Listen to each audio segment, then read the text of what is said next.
And Peter has always had such tremendous admiration for your great success, Mr. Bissell. I know Peter! Come on in and meet Uncle Al. Well, here he is. Well, well, well, so you're Peter. Delighted, my boy. Thank you, sir. He seems to be all that you claim, Barbara. Ah, and is this the daughter of the house? Oh, no, sir. I'm only staying here until Grandpa gets out of jail. I'm sure you'll like Osiah's cooking, Mr. Bissell, especially her spoon bread. Mr. Bissell, I'd like you to meet a friend who is staying with us. May I present Miss Pambry Tyree? How do you do? I'm pleasured. Barbara tells me you're anxious to break into the advertising business. Well, frankly, Mr. Bissell, it depends on whether or not I can make Brentwood Hall self-sustaining. An admirable bit of sentiment, my boy. But in this world, ham and eggs are more important than sentiment.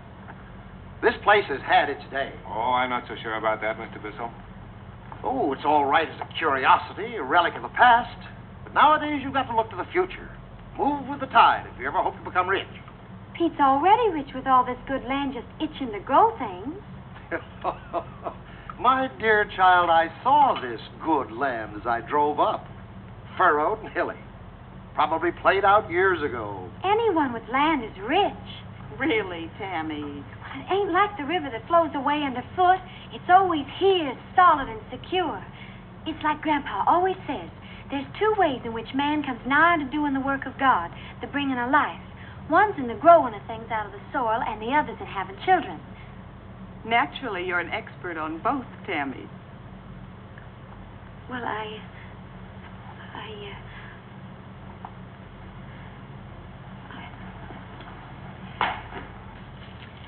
That Barbara, she don't have the least notion how to love one man and no other. If she did, she'd want to do what's best for Pete, and not what's easiest for her. If I was as pretty as Barbara, know what I'd do? I'd stop her from ruining Pete's life. Somehow. Yes, I would.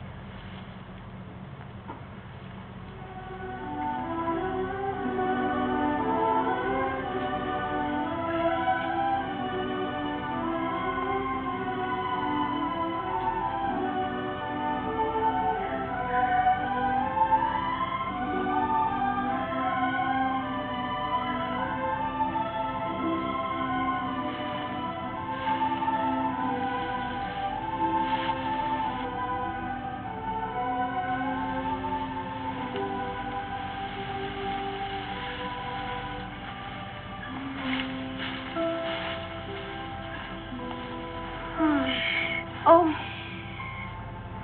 You didn't come back. I was worried about you. Nan, I was just kind of talking things over. I guess I fell asleep. Well, you can just tell Nan she doesn't need to worry any longer. I turned down Mr. Bissell's offer. Oh, I'm glad, Pete. I only wish that Mother and Barbara felt that way. I know how it is with you, Pete. You feel for people, and that's why they can pull you this way and that. And when you love them and you can't go their way, it hurts. You're a funny one. You're so wise and yet so young. I'm not so young, and I wish you wouldn't keep us saying it. All right, old lady. Now off to bed with you.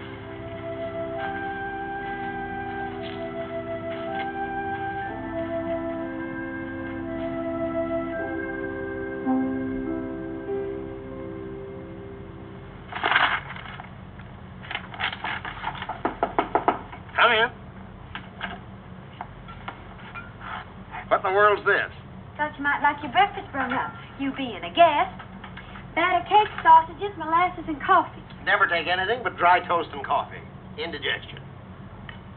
Probably poisonous to the liver. I made them myself. Cook was busy. I suppose I should eat them now that you brought them. Might as well eat. Couldn't sleep a wink. Why, something wrong with the bed? No, not the bed. That young fool Peter turning down my offer to remain in a place like this. Pete's not a fool. He's wonderful. Sit down, girl.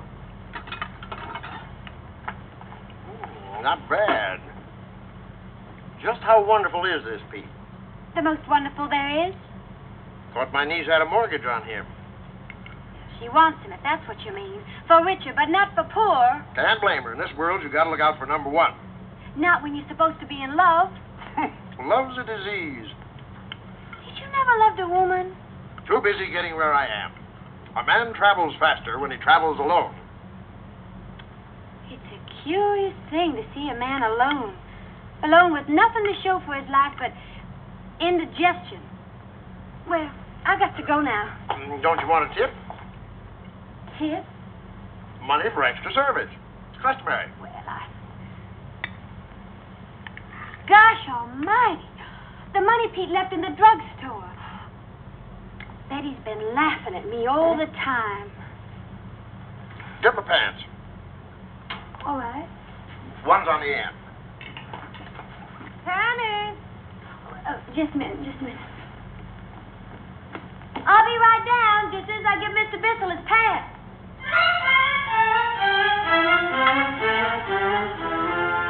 Tammy, come down at once. In a minute. He's going to give me some money. Joe, did you hear? And Mr. Bissell, of all people. Now, Ina, I'm sure it's nothing at all. Nothing. How can you say that, Joe, when you... Look, Mr. Bissell gave me $50 just for bringing up his breakfast. It's called a tip. Excuse me.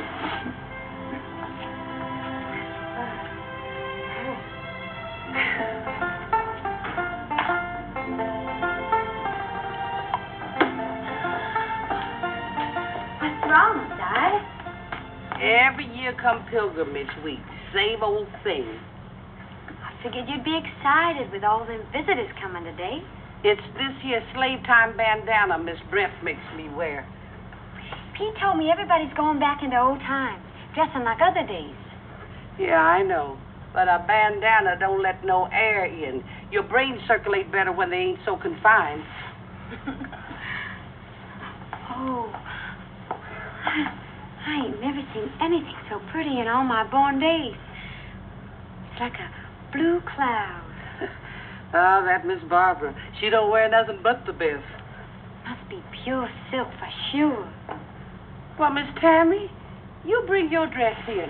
And after I hang this up, I'll come in and iron it for you. Well, I reckon this here suits me better than anything fancy. I ain't a fancy person.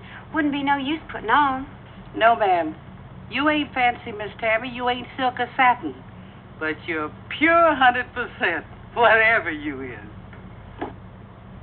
Oh, hello, Miss Brennan.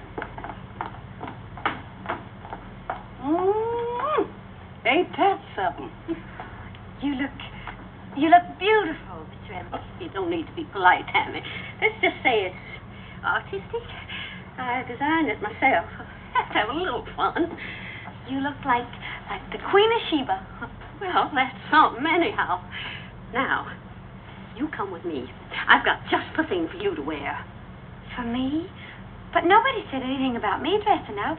Well, I'm saying it now. Come on, child. Don't keep the Queen of Sheba waiting. Oh.